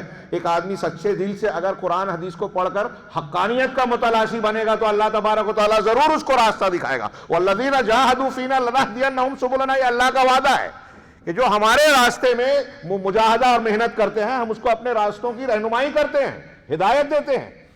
سچے دل سے تلاش کیجئے. قرآن نے کہا، اللہ نے کہا کہ ہم نے قرآن کو آسان کیا، ذکر کو آسان کیا، آپ کہہ رہے ہو کہ مشکل کیا. قرآن کہہ رہا ہے کہ وہ ہدایت ہے، آپ کہتے ہو کہ سمجھ میں نہیں آتا. تو ایسی چیز اللہ نے دے دی جو آپ کے ہم کو سمجھ میں نہ آئے. نبی کی دعوت بھی ایسی نہیں ہے جو سمجھ میں نہ آئے. آپ کہہ رہے ہیں، آپ فرما رہے ہیں، ایک حدیث آپ کے ایسے لوگوں کے خلاف یہ دلیل بھی ہے کہ اللہ کے رسول فرما رہے ہیں صلی اللہ علیہ وسلم کہ میں تم کو ایک روشن شاہراہ پر چھوڑ رہا ہوں. کیسی روشن شاہراہ؟ لیلھا کنہارھا، اتنی صاف ستھری اور روشن ہے یہ راہ کہ اس کی راتیں بھی دن کی طرح روشن ہیں. نبی صلی اللہ علیہ وسلم کا فرمان ہے اس کی رات بھی دن کی طرح روشن ہے. اب کتنے بھی فتنے آ جائیں، کتنی بھی تاریکیاں آ جائیں، نبی صلی اللہ علیہ وسلم کی ہدایت منہج کو اگر آپ سامنے رکھیں گے تو آپ کو ہدایت بالکل واضح ملے گی. اس خطاب کے بعد شیخ سہیمی کا بھی ایک خطاب ہے. اس میں انہوں نے کہا کہ اللہ کے رسول صلی اللہ علیہ وسلم شیخ کی تائید کرتے ہوئے یہ دلیل دی کہ جب آپ نے یہ کہا، اللہ کے نبی صلی اللہ علیہ وسلم نے ایک حدیث میں کہا کہ اس میری امت کے 73 فرقے ہوں گے، 72 جو ہے جہنم میں جائیں گے، سوائے ایک کے علاوہ سب جہنم میں جائیں گے. تو صحابہ کرام نے یہ نہیں پوچھا کہ وہ 72 کون کون سے، وہ فہرست اور لسٹ بنائی جائے. ان کی ذہانت، طریقہ. ہاں دیکھیے یہ وضو ہے، سوال میں بھی وضو اور پھر جواب میں بھی آسانی، کلیئر. آپ اس کو پتہ لگائیں، جو حق پر ہے اس کو اختیار کر لیں. باقی باطل بہت سارے طریقے کے ہیں، اس کے چکر میں نہ پڑیں. اور ہو سکتا ہے کہ اس میں چھپا ہو. کیا پوچھا صحابہ نے کہ نجات پانے والا گروہ کون ہوگا؟ اللہ کے نبی صلی اللہ علیہ وسلم نے ایک روایت ایک بات ایک جملے میں کہا، اور قیامت تک کے لیے ہمارے اور آپ کے لیے وہ ایک روشن شاہراہ ہے جس پر میں ہوں اور میرے صحابہ. شیخ نے بھی اس کو پیش کیا. آج اللہ کے نبی صلی اللہ علیہ وسلم نے فرمایا کہ بعض روایتوں میں ما انا علیہ اليوم، اليوم کا بھی بعض روایتوں میں لفظ اضافہ ہے. آج میں جس طریقے پہ ہوں، یعنی نبی صلی اللہ علیہ وسلم جس وقت فرما رہے ہیں اس وقت سنت کا، دین کا جو طریقہ، جو تعلیم تھی آپ نے لوگوں کو بتایا، صحابہ نے جسے اختیار کیا وہی دین ہے. اب آپ اور آپ کے صحابہ کے بعد کوئی بھی چیز ایجاد ہو رہی ہے، پیدا ہو رہی ہے، تقلیدی التزام، تصوف کا طریقہ، جہمیت، قدریت، ماتریدیت، اشریت، فلانیت، ڈھمائیت، جو چیز پیدا ہو رہی ہے، کوئی نیا تہوار آیا، کوئی نئی عبادت آئی، کوئی نیا طریقہ آیا، سب اللہ اور رسول اللہ صلی اللہ علیہ وسلم کی طریقے کے خلاف ہے. دین میں اضافہ ہے، نئی چیز ہے، محدثہ ہے، جو ہر جمعہ میں آپ کہتے تھے کہ ہر بدعت گمراہی، پچھلے درس میں یہ بات آئی. کتنی صاف تعلیم ہے. بتائیے کہ کیا یہ جو میں بیان کر رہا ہوں، ہاں، اس کو اور لہجوں میں آپ علماء سے، مجھ سے بہتر طریقے سے سنتے ہوں گے. سوچئے کہ کیا یہ بات ایسی ہے جو ایک عام مسلمان کو بھی سمجھ میں نہ آئے. یہ دین اور قرآن اور حدیث نے بالکل صاف باتیں کی ہیں. دو ٹوک، فیصلہ کن، فیصل بات. اس میں کوئی لف لاگ لپیٹ نہیں ہے، پیچیدگی نہیں ہے، سمجھ میں نہ آئے ایسا نہیں ہے. چنانچہ انہوں نے بیان کیا کہ نبی کریم صلی اللہ علیہ وسلم نے جو ارشاد فرمایا کہ اس کی رات بھی دن کی طرح روشن ہے. چنانچہ اس میں کسی کو اختلاف نہیں ہو سکتا اللہ کے رسول صلی اللہ علیہ وسلم کے اس ارشاد کے بعد کہ شریعت کی تعلیمات، خاص طور سے عقائد اور منہج کی باتیں بالکل صاف اور واضح ہے. اس میں صحابہ کرام کا اختلاف بھی نہیں تھا، صاف اور واضح ہے. اور اللہ کے نبی صلی اللہ علیہ وسلم نے یہ بھی صاف واضح کہہ دیا کہ اختلافات ہوں گے. پچھلے درس میں وہ بات آئی تھی، اختلاف ہوگا تو کس چیز کو پکڑنا ہے؟ میری سنت، میرے صحابہ کی سنت. اختلافات ہوں گے، 73 فرقے ہوں گے، کون نجات پائے گا؟ جو میرے اور میرے طریقے پہ ہوگا. ایک گروہ ہمیشہ حق پر قائم رہے گا، ان کے مخالفین، ان کی مدد چھوڑنے والے ان کو نقصان نہیں پہنچائیں گے. یہ کون ہوں گے؟ اللہ کے رسول نے فرمایا ایک دوسری حدیث میں حجۃ الوداع کے موقع پہ کہ تمہارے درمیان 2 چیزیں چھوڑے جا رہا ہوں. ہم کو یاد ہے یہ حدیث، امت کے ہر فرد نے تقریباً جو شعور رکھتا ہے ضرور سنی ہوگی حدیث، لیکن مانتے بہت کم لوگ ہیں. اللہ کے نبی صلی اللہ علیہ وسلم فرما رہے ہیں کہ میں تمہارے درمیان 2 چیزیں چھوڑے جا رہا ہوں. جب تک ان کو مضبوط پکڑے رہو گے گمراہی نہیں آئے گی. اختلافات گمراہی ہے کہ نہیں ہے؟ الگ الگ مسلک گمراہی ہے کہ نہیں ہے؟ آج ہمارے ہاں اہل حدیث اگر کہ اسٹیج سے اتحاد و اتفاق کی دعوت اور توحید اور سنت پیش کی جاتی ہے تو کچھ لوگ کہتے ہیں کہ یہ انتشار پھیلا رہے ہیں. اسے انتشار کہیں گے؟ نبی صلی اللہ علیہ وسلم اگر یہ تعلیم جو دے رہے ہیں تو بتائیے کہ اللہ کے رسول صلی اللہ علیہ وسلم کہہ رہے ہیں تو کیا آپ نے اختلاف کی تعلیم دی؟ آپ کہہ رہے ہیں کہ مسائل کو حل کرنے کے لیے کیا اختیار کرنا ہے؟ قرآن و سنت کو پکڑنا ہے. اور آپ کہہ رہے ہیں کہ قرآن و سنت کو پکڑے رہو گے تو گمراہی نہیں آئے گی. اس کا مطلب یہ ہوا نبی کہہ رہے ہیں کہ آپ کے اندر اختلاف ہے منہج کا، عقیدے کا، دین کے طریقے کا، تو اس کا مطلب گمراہی ہے. اور گمراہی ہے تو اس کا مطلب آپ نے قرآن و حدیث کو نہیں پکڑا ہے.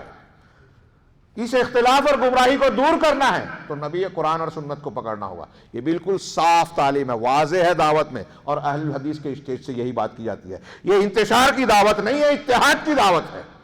قرآن و سنت اور توحید و سنت کی دعوت دینا یہ پوری امت کے دنیا اور آخرت کے بھلے اور ان کی مضبوطی کی بنیادی تعلیم ہے جو انبیاء کرام علیہ السلام کا ورثہ ہے. شیخ نے آگے ایک مثال اور بھی بڑی شاندار دی کہ ایک بات یہ بھی کہی کہ چنانچہ نتیجہ کیا نکلا کہ ہم کتاب و سنت ہمارا مرجع ہے، استدلال میں بھی بالکل واضح، مرجع میں بھی بالکل صاف اور واضح، 2 ٹوک شفاف، اور ہمارا آپس کا جھگڑا ہو تو اس کا فیصلہ کرنے کے سلسلے میں بھی اللہ کے نبی اور قرآن کی تعلیم بالکل واضح ہے. چنانچہ اللہ تعالیٰ کا ارشاد ہے فلا وربک لا یؤمنون حتی یحکموک فیما شجر بینہم ثم لا یجدوا فی انفسہم حرجا مما قضیت ویسلموا تسلیما. تمہارے رب کی قسم یہ مومن نہیں ہو سکتے، فلا وربک لا یؤمنون حتی یحکموک فیما شجر، یہاں تک کہ آپس کے اختلافات کے سلسلے میں آپ کو حکم نہ بنائیں. اب بتائیے ہمارے یہاں کتنے اختلافات ہو رہے ہیں؟ مسلک کا اختلاف، عبادت کا اختلاف، وہ جو جماعتوں اور دینی اختلافات ہیں، گھر کا اختلاف، بھائی بھائی کا اختلاف، برادری کا اختلاف. اللہ اپنی قسم کھا کے تمہارے رب کی قسم آپ کو حکم نہ بنائیں. اب ہمیں اللہ کے رسول کو حکم بنانا ہے اپنے جھگڑوں کو طے کرنے کے لیے. اب جھگڑوں کو طے کرنے کے لیے جب ہم نے اللہ کے رسول کو حکم بنایا تو نتیجہ کیا ہونا چاہیے کہ ہمارے جھگڑے کے سلسلے میں نبی صلی اللہ علیہ وسلم کی احادیث اور تعلیمات جس بارے میں ڈگری دے دے کہ یہ معاملہ صحیح ہے اس کو قبول کر لے دونوں فریق. آج ہمارے ہاں کتنے جھگڑے ہیں جھگڑا حل نہیں ہوتا. مسلکی اور فلاں چھوڑیے, دو بھائیوں کا جھگڑا ہو جاتا ہے, قطع کلامی اور قطع تعلق میں موت ہو جاتی ہے کہ مسئلہ حل نہیں ہوتا. ہاں, جبکہ قرآن اور حدیث کی دو ٹوک تعلیم ہے کہ تحاکم میں بھی تمہارے درمیان جو ہے بالکل واضح معاملہ ہونا چاہیے. اب کسی بات کو, فیصلے کو, دعوت کو واضح انداز میں, دو ٹوک انداز میں پیش کرنا, یہ ہم سمجھتے ہیں, شیخ نے وہی کہا کہ یہ آسان بھی نہیں ہے, اس میں مشکل ہے. ہاں, امتحان کی بات ہے. آپ جب دو ٹوک انداز میں پیش کریں گے تو کسی کو برا لگے گا, کوئی اعتراض کرے گا, کوئی مخالفت کرے گا. نبی کی بھی مخالفت کی گئی, اور دعوت کا معاملہ اسی لیے زبان سے اور اس سے پیش کرنا یہ بہت بڑا جہاد ہے. وہ ہتھیار والا نہیں, زبان والا, قلم والا, شرک کا رد کرنا, یہ سب سے عظیم الشان مجاہدہ ہے. چنانچہ یہ دعوت کا کام جو ہے بہت شاق ہے, جس میں دو ٹوک انداز میں طریقہ اختیار کیا. یہی وجہ ہے کہ بہت سے لوگ اس طریقے کو اختیار نہیں کرتے, پیچھے ہٹ جاتے ہیں. داعی ہیں, حق جانتے ہیں, مانتے ہیں, ان میں بھی ایک لمبی تعداد ایسی ملے گی جو مصلحتوں کا شکار ہو جاتی ہے, خوف اور دہشت کا شکار ہو جاتی ہے. انہیں لگتا ہے کہ اگر ہم نے دو ٹوک بات کی تو ہمارے لیے مصائب اور پریشانیوں کا سامنا کرنا پڑے گا ہمیں. تو چنانچہ کہہ رہے ہیں, لیکن شیخ نے کہا کہ لیکن اے سنی صاحب حق, تم حق پر جم جاؤ. سچائی کو جب اپنے معلوم کر لیا کہ یہ اللہ کا اور رسول کا طریقہ ہے تو اس پہ جمے رہو, شرمانا نہیں, جھینپنا نہیں, کہیں پیش کرنے میں جھجکنا نہیں. ٹی وی چینل پہ اور فلاں آج ہم ڈیبیٹ دیکھتے ہیں تو اسلام اور مسلمانوں پر اعتراض, حالانکہ وہاں جن کو لایا جاتا ہے وہ صحیح ٹھیک ٹھاک سے عالم بھی نہیں ہوتے. ہاں, اسلام اور مسلمانوں کے تعلق سے اعتراضات ہوتے ہیں تو وہ دبا چھپا جواب دیتا ہے. ہاں, میں نے ایک مضمون لکھا تھا, اس کے جواب میں نے وہ سلسلہ دیکھا نہیں تھا, تو بتایا کہ کئی مذہب کے لوگوں کو ایک مرتبہ اکٹھا کیا گیا ایک چینل پہ اور کہا کہ سارے دھرم سچے, ستیہ جیتے, یا اس طرح کے کیا نعرے لگا, ہم ان کے ساتھ ہیں, ظاہر میں یہ دکھاوا کرتے ہیں, پھر اس کو موقع ملتا ہے کسی اور جگہ تو سلفیت کا ساتھ چھوڑ کے جس کی قوت اور طاقت و اقتدار ہے اس کا ساتھ اختیار کر لیتے ہیں. یہ تلون, ہوا کے ساتھ رخ بدلنا, یہ اہل حق کا انداز اور طریقہ ہے ہی نہیں, نبی کا منہج ہے ہی نہیں. دعوت میں, منہج میں, استدلال میں, تحاکم میں, ہر معاملے میں ایک سچا مومن سچائی کے ساتھ دو ٹوک انداز میں شفافیت کو اختیار کرتا ہے. چنانچہ نبی کریم صلی اللہ علیہ وسلم کی دعوت اور آپ کا طریقہ اس اعتبار سے ممتاز ہے, اور اہل باطل اس سے اصحاب تلون جو خلوف میں بعد والوں میں پایا جاتا ہے, ان کے یہاں رنگا رنگی پائی جاتی ہے, ان کے یہاں منافقین کی صفت پائی جاتی ہے کہ کہیں کچھ اور اندر کچھ اور رکھیں, موقع کا انتظار کریں, جس کی قوت و طاقت ہے اس کے ساتھ میں کاندھے سے کاندھا ملا کے اختیار کر لیں. یہاں اس ملک میں ایک الگ فتویٰ دے رہے ہیں, دوسرے ملک میں الگ فتویٰ دے رہے ہیں, شرعی تقاضوں کے بغیر حالات اور سیاست کے واقع, اور کہتے ہیں کہ یہ دانش مندی ہے, یہ فقہ الواقع کا تقاضا ہے, حالات کا تقاضا ہے. ہاں, لیکن یہ نبی کا طریقہ نہیں ہے, جیسا کہ میں نے دلائل سے بیان کیا. اسی طریقے سے آپ پائیں گے کہ منہج حق اور دعوت حق جو ہے یہ ہر اعتبار سے اور زندگی کے تمام گوشوں میں بالکل شفافیت کی حامل ہے. عقیدے میں یہ صاف ستھری ہے, بالکل برملا دو ٹوک پیش کرنے میں. ہاں, جب اللہ کے اسماء و صفات کا بیان آئے تو یہ دعوت, سلفی دعوت, قرآن و سنت کو ماننے والوں کا طریقہ یہ ہے کہ اللہ نے جو ثابت کیا اسے ثابت مانا جائے, جس کی نفی کی اس سے نفی کی جائے. نبی صلی اللہ علیہ وسلم نے جس کی نفی کی اس کی نفی کریں, جو ثابت ہے اس کو ثابت مانا جائے, بغیر تشبیہ کے, بغیر تمثیل و تعویل کے, جیسا کہ اللہ تعالیٰ نے فرمایا لیس کمثلہ شیء وہو السمیع البصیر. ہاں, آج دیکھیے دنیا میں سلفی دو ٹوک دعوت کے حاملین کے علاوہ جتنے طبقات پائے جاتے ہیں سب کے یہاں تلون پایا جاتا ہے. کل اس سے پہلے ہمارے جبیل میں جو دورہ علمیہ ہو رہا ہے اس میں بتایا کہ اخوانیوں کے یہاں, جماعت اسلامی, تبلیغی جماعت, یہاں اللہ تعالیٰ کے اسماء و صفات اور عقیدے کے معاملے میں تلون ہے, رنگا رنگی ہے. ہاں, ایک طرف وہ کہتے ہیں کہ ہم اہل سنت اور سلفی دعوت کے حامل ہیں, اور دوسری طرف وہ یہ بیان کرتے ہیں کہ ہم عقیدے میں تفویض کے قائل ہیں. ہاں, جو کہ تفویض اہل سنت والجماعت, تفویض فی المعنی, معنی کو اللہ کے حوالے کرنا یہ اہل سنت کا طریقہ نہیں ہے, کیفیت کو اللہ کے حوالے کرنا یہ اہل سنت کا طریقہ ہے. وقت ہو گیا شیخ. ہاں, یہ اہل سنت والجماعت کا طریقہ ہے. لہٰذا آپ دیکھیں کہ یہاں ایک قسم کا تلون پایا جائے, دو ٹوک انداز میں سلف اور اللہ کے نبی صلی اللہ علیہ وسلم کے عقیدے کا اختیار کرنے کا معاملہ ہے ہی نہیں. بدعت سے سمجھوتے کا معاملہ نظر آئے گا کہیں, فیصلے میں آپ کو لوگوں کی اور حالات کی رعایت نظر آئے گی, طاقتور کا ساتھ دینے والا معاملہ نظر آئے گا. چنانچہ اگر عقیدے کا معاملہ ہے تو سلفی دعوت دو ٹوک انداز میں قرآن و سنت کے فیصلوں کو قبول کرتی ہے. عبادات کا معاملہ آتا ہے تو یہاں بھی بالکل صاف صاف فیصلہ کرتی ہے کہ عبادت کی ہر قسم، استغاثہ ہو، استعاذہ ہو، نظر و نیاز ہو، اللہ سے محبت کا معاملہ جو محبت عبادت ہے، خوف عبادت ہے، اللہ پر توکل کا معاملہ ہے، سارے عبادات کے معاملے میں ظاہری اور باطنی صرف اللہ کے لیے کی جائے اور اسی طریقے پہ کی جائے جو اللہ نے اور نبی صلی اللہ علیہ وسلم نے بتایا. اگر عبادت کا اس کے علاوہ اتباع کے معاملے میں اللہ کے نبی صلی اللہ علیہ وسلم اور قرآن و سنت کی تعلیمات کو پورے طور پر اختیار کیا جائے، شرعی طریقہ اختیار کیا جائے، معاملات ہو، حلال و حرام ہو، سارے معاملے میں اللہ تعالیٰ کی اتباع، اللہ کے منہج کی اتباع کی جائے. اللہ نے کہا قل ھذہ سبیلی ادعو الی اللہ علی بصیرۃ انا ومن اتبعنی. اس کی تشریح کرتے ہوئے شیخ نے کہا کہ دیکھیے یہ اللہ کا حکم ہے رسول کو اور رسول کے طریقے کو فالو کرنے والے متبعین کو کہ آپ کہہ دیجئے کہ یہ میرا راستہ ہے، میں اللہ کی طرف بلا رہا ہوں، تنظیمات کی طرف نہیں کہ میرے فلاں حزب سے متعلق ہو جائیے، فلاں جماعت سے جڑ جائیے، فلاں بزرگ کے طریقے کو، فلاں سلسلے کو اختیار کر لیجئے، اس کی طرف نہیں، اللہ کی طرف. بہت اہم بات ہے. آج کتنے لوگ محنتیں کر رہے ہیں، عالم اسلام میں کتنی جماعتیں تنظیمیں پائی جاتی ہیں، ہاں بظاہر وہ اعلان یہ کرتے ہیں، دکھاوا یہ کرتے ہیں کہ وہ دین کا کام کر رہے ہیں، لیکن کوئی کسی بزرگ کے طریقے اور منہج کی طرف دعوت دے رہا ہے، کوئی کسی تنظیم سے وابستگی کو اختیار کر رہا ہے اور اس تنظیم اور بزرگ کے سلسلے طریقے کو وہ ولا اور برا کی بنیاد بناتا ہے کہ میری جماعت اور تنظیم سے جو جڑا ہے وہ میرا بھائی ہے، دوست ہے، اس کی صحیح غلط کی تائید کرے، اور میری جماعت کا جو مخالف ہے اس کا میں اپنے الفاظ میں بہت ہی مختصر بیان کروں کہ اس کا رد پہلے تو اس پر اس کا جواب دیا کہ تمہارا ستیہ ناش ہو، میں انصاف نہیں کروں گا تو کون کرے گا. علامہ ابن تیمیہ نے ایک جگہ لکھا کہ دیکھیے یہ خارجی مزاج ہے کہ حدیث رسول اور نبی صلی اللہ علیہ وسلم پر اعتراض کرنا، سنت آئی، حدیث آئی، آپ اس میں کیڑا نکال رہے ہیں. اور گمراہی کی ایک بڑی دو میں سے ایک بڑی وجہ ہے، ایک اتباع ہوا اور ایک یہ حدیثوں میں کیڑے نکالنا، اس کو نہ ماننا، عقلیت کو اس پر ترجیح دینا. نبی صلی اللہ علیہ وسلم کے پر اعتراض کر رہا ہے یہ شخص ذوالخویسرہ. پھر واقعہ آپ جانتے ہیں، صحابی رسول نے قتل کی اجازت مانگی، آپ نے روکا، وجہ بتائی اور بتایا کہ اس کی نسل سے ایک ایسی قوم نکلے گی کہ اس کی نماز کے سامنے تم اپنی نماز کو، اس کی عبادات کے سامنے اپنی عبادت کو، اس کی تلاوت کے سامنے اپنی تلاوت کو تم لوگ کمتر سمجھو گے. شیخ نے قدر تفصیل سے اس پر گفتگو کی اور کہا کہ غور کیجئے اللہ کے نبی صلی اللہ علیہ وسلم کس سے کہہ رہے ہیں؟ صحابہ کرام سے. صحابہ کرام سے کہہ رہے ہیں. صحابہ کا مقام کیا ہے، حیثیت کیا ہے؟ اگر اللہ کے نبی صلی اللہ علیہ وسلم کے بعد عبادات، خشوع خضوع، اللہ رب العالمین سے لگاؤ اور اس سے تعلق کی کسی کی مثال ہم دے سکتے ہیں کہ سب سے بہتر لوگ عملی طور سے نمونے کے طور پر پیش کیے جا سکتے ہیں تو وہ صحابہ ہیں.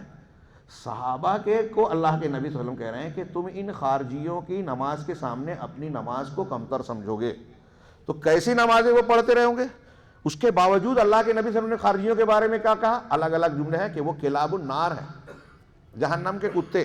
دنیا میں چلاتے رہتے ہیں علماء عمرہ کے خلاف، وہاں بھی چلائیں گے، کتوں کی طرح بھوکیں گے. بعض علماء کی تشریح کی روشنی میں کہہ رہا ہوں تو جہنم کے کتے ہیں، مخلوق میں سب سے برے لوگ ہیں. اگر مجھے مل گئے تو میں آگ کی طرح قتل کروں گا. آگ کی طرح قتل کا مطلب علماء نے کہا کہ ان کو پورے طریقے سے نیست و نابود، کوئی بھی نہ بچے، اس طرح ختم کر دوں گا. تو اب غور کیجئے کہ ایک طرف وہ نماز ایسی پڑھ رہے ہیں کہ صحابہ اپنی نماز کو کم سمجھے، تلاوت میں اپنے آپ کو کم سمجھیں، اتنی نماز، اتنا تقویٰ کا مظاہرہ، عمل کا مظاہرہ، لیکن دین اور منہج میں وہ ایسے ہوں گے کہ قابل گردن زدنی ہوں گے. نبی صلی اللہ علیہ وسلم کہہ رہے ہیں مجھے مل جائے تو قتل کروں گا. تو اس سے کیا اصول نکلا؟ اس سے اصول یہ نکلا کہ کسی کے ظاہری دکھاوے میں اگر کوئی شخص مظاہرہ کر رہا ہے عبادات کا، تسبیحات کا، تزکیہ نفس کا، فلاں اور فلاں خوبیوں کا، اس کا اعتبار نہیں ہے، اس سے دھوکہ نہ کھائیے. آج ہمارے ہاں پورے جو سوشل میڈیا پہ اور نیٹ اور فلاں جو ذرائع ہیں اس پہ یہی ہے، نوجوان دیکھتا ہے فلاں شخص صحابی پر اعتراض کر رہا ہے لیکن 8 لاکھ لوگ اس کو لائک کرنے والے ہیں، اس کے سبسکرائبر ہیں، تو میں اس کو مطلب یہ صحیح ہے.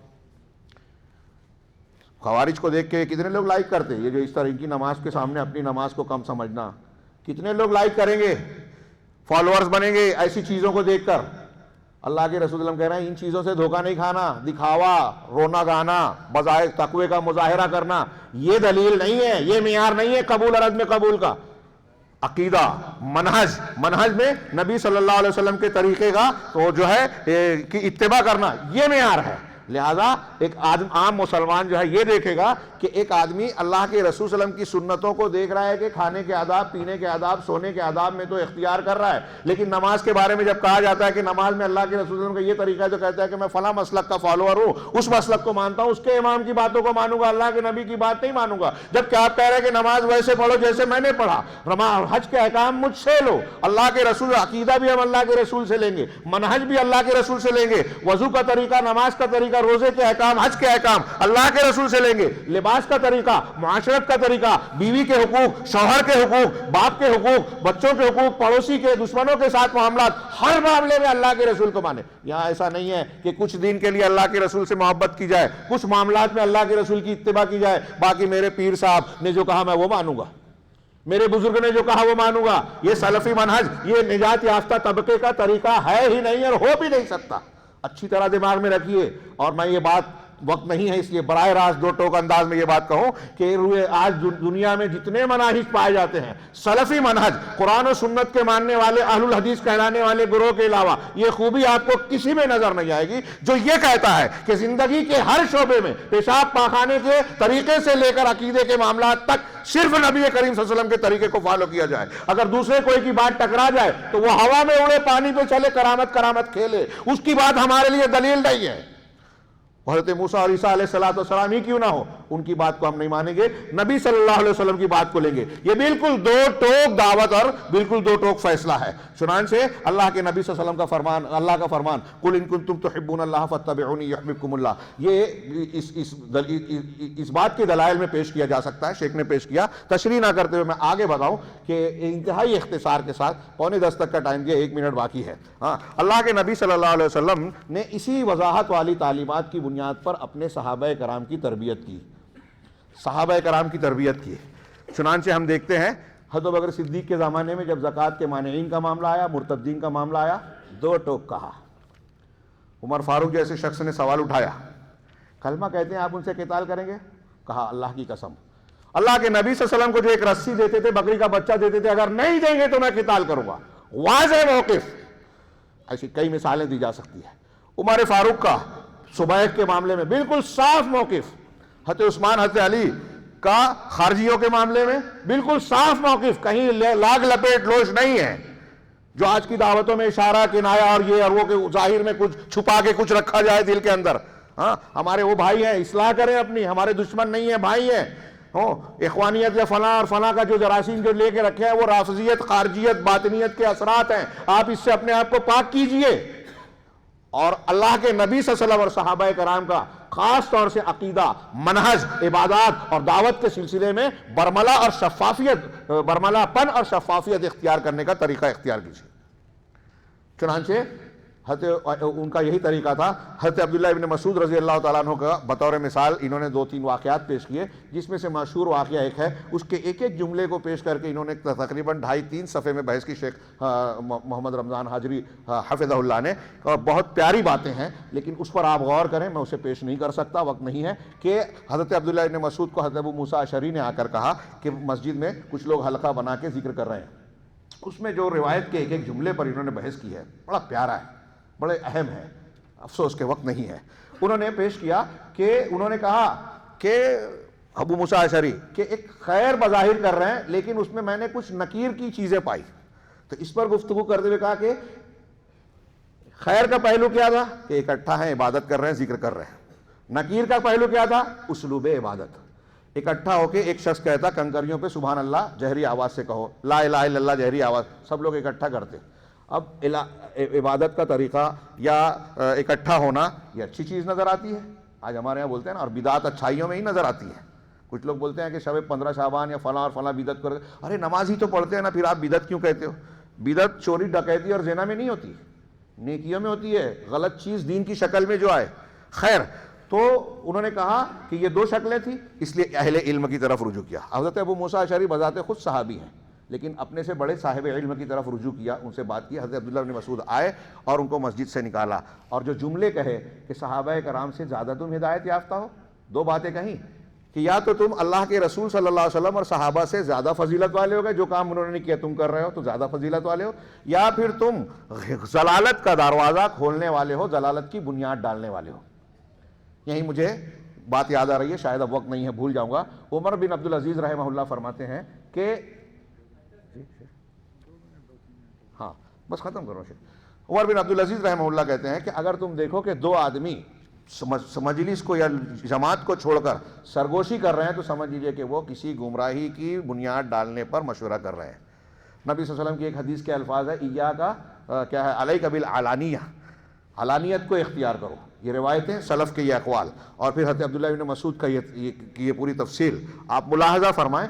یہ ان کو جا کر پھر نکال کر کہتے ہیں صحابہ کرام ابھی موجود ہیں، اللہ کے رسول صلی اللہ علیہ وسلم کے کپڑے موجود ہیں، فلاں فلاں چیزیں موجود ہیں، اور تم نے دین میں یہ نئی چیز اختیار کر لی. دو ٹوک یہاں انہوں نے استدلال کیا کئی چیزوں کو ضمنی طور سے پیش کر کے کہ حضرت عبداللہ بن مسعود رضی اللہ تعالیٰ عنہ نے اس معاملے میں کوئی لاگ لپیٹ اور کوئی گھماؤ پھراؤ اختیار نہیں کیا. چنانچہ دعوت کے سلسلے میں سب سے بڑی مصلحت یہ ہے کہ حق کو واضح انداز میں پیش کیا جائے. یہاں شیخ رمضان کے جو کیا کہتے ہیں محاضرے کے بعد شیخ شہیمی کا ایک محاضرہ ہے جس میں انہوں نے یہ بیان کیا کہ آج کچھ لوگ دعوت کے راستے میں میدان میں نظر آتے ہیں، لیکن ہمیں دکھائی دیتا ہے کہ وہ سلف کے اصولوں، دین کے ماخذ، بنیادی قرآن سنت اور پھر اس کے جو تابع ماخذ ہیں اجماع اور قیاس، اس کے تعلق سے جانکاری نہیں رکھتے، اس کے بارے میں علم نہیں رکھتے، اور پھر دعوت کا کام کرتے ہیں. اور دعوت کا کام کرتے ہوئے بھی وہ سب سے اہم دعوت کی بنیادی چیز کو جو تمام انبیاء کی دعوت کی بنیاد ہے، توحید کو ترک کرتے ہیں.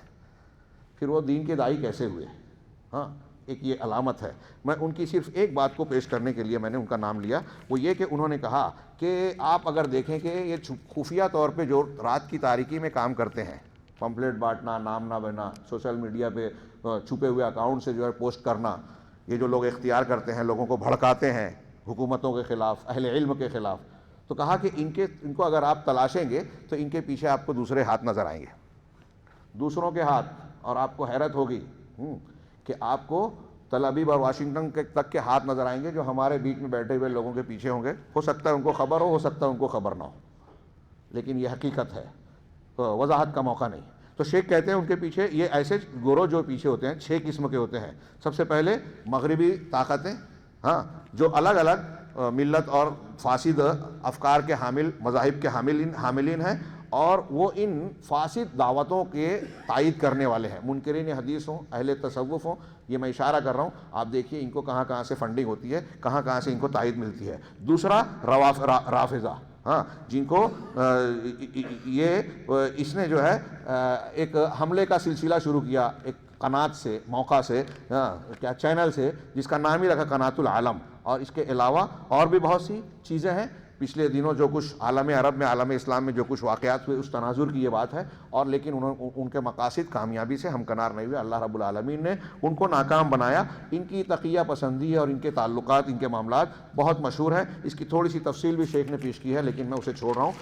تیسرا گروہ جو ہے ان کی تائید کرنے والے جو ہمارے درمیان جو ہے تیسرے نمبر پر یہ خوارج ہیں، جدید دور کے خوارج، حکام اور ان کے علماء کے خلاف تحریک کرنے والے. اس میں وہ جو ہیں جو مسلح طور پر سامنے آتے ہیں وہ تو ہیں، اس سے زیادہ خطرناک وہ ہیں جو بات کر کے سوشل میڈیا پہ مختلف قسم کی بظاہر دینی اور اصلاحی انداز اختیار کرتے ہیں لیکن اہل حق کے خلاف لوگوں کو بدگمان کرتے ہیں، ان کے دماغ کو خراب کرتے ہیں. اور پھر چوتھا گروہ لبرل علمانی ہے جو ان کی تائید کرتا ہے، اپنے آپ کو لبرل کہتا ہے اور کہتا ہے کہ ہم بھلائی چاہتے ہیں، اچھا چاہتے ہیں. پانچواں گروہ تو وہ لوگ ہیں جو کرسی اور منصب چاہتے ہیں، اقتدار جن کی خواہش ہے اور یہ ان کا اعلی کار بنتے ہیں. اگر آپ تشریح میں جائیں تو ہماری بہت سی جماعتیں اس کا اعلی کار ملے گی جنہوں نے داعش بنانے میں جو ہے صہیونیوں کی، اسرائیل کی، امریکہ کی مدد کی تھی. اسی طریقے سے 5ویں نمبر پر وہ ہے جو گندے پانی میں مچھلیوں کا شکار کرنے والے دنیا کے طلبگار ہیں، یعنی مال و دولت سے بک جاتے ہیں اور اپنے منہج، اپنے ضمیر کو بیچ کر جو ہے ان کے کام آتے ہیں. ان کا مقصد صرف پیسہ ہوتا ہے. ہاں یہ جو اس قسم کے راستے طبقات کا ذکر کیا، ان کے یہاں سریت ہوتی ہے، شفافیت نہیں ہوتی. نبی صلی اللہ علیہ وسلم کی دعوت میں، تربیت میں، منہج میں، سارے معاملات میں شفافیت ہوتی ہے. اللہ کے رسول صلی اللہ علیہ وسلم نے جو دین دیا وہ آپ نے صاف فرمایا کہ اس کی راتیں بھی دن کی طرح روشن ہے. ایسے ہی ہماری دعوت بھی صاف اور روشن ہے. اگر اس کو اسی طریقے سے اختیار کیا جائے جیسی یہ ہے اور دعوت دی جائے تو یہ مؤثر ہو سکتی ہے. اللہ رب العالمین سے دعا ہے کہ وہ ہمیں اس دعوت کے مقاصد اور اس کو سمجھنے کی توفیق عطا فرمائے اور پھر اس کے تقاضوں کو اپنی طاقت کے مطابق انجام انجام دینے کی توفیق دے، اس کی برکت سے ہمارا اور پوری امت مسلمہ کا فائدہ پہنچے، دنیا اور آخرت میں رب العالمین ہر قسم کے فتنے اور عذاب سے ہمیں محفوظ رکھے۔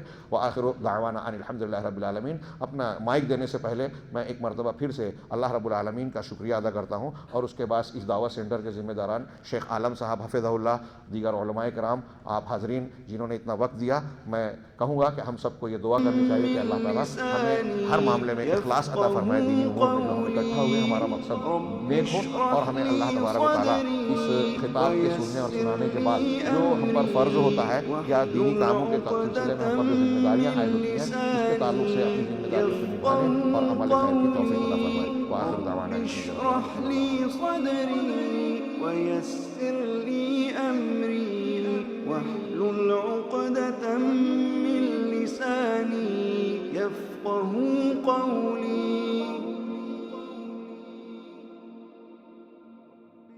رب اشرح لي صدري ويسر لي أمري واحلل عقدة من لساني يفقه قولي رب اشرح لي صدري ويسر لي أمري واحلل عقدة من لساني يفقه قولي رب اشرح لي صدري ويسر